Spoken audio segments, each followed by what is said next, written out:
Welcome to the Slop Farm. Enjoy the video.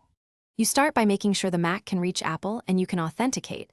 That's why Apple ID and network matter. Once done, reboot into recovery. Hold Command-Option-R for internet recovery or Option-Command-R for specific builds.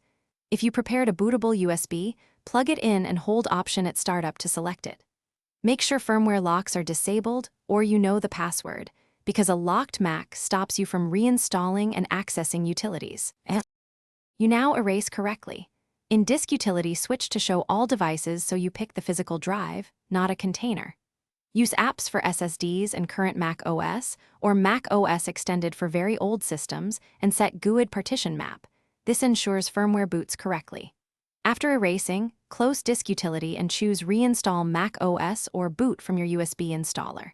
Follow on-screen prompts. The installer downloads or reads files, creates system volumes, and writes the OS. This can take from minutes to an hour depending on connection and drive speed. You finish by walking through Setup Assistant. Sign in with your Apple ID, enable File Vault if you want disk encryption, and configure network and privacy settings. Once at the desktop, immediately check Software Update to install patches.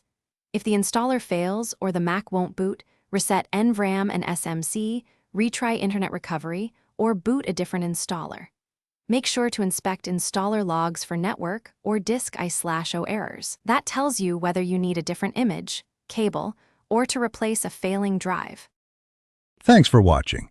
Consider subscribing if we helped you today.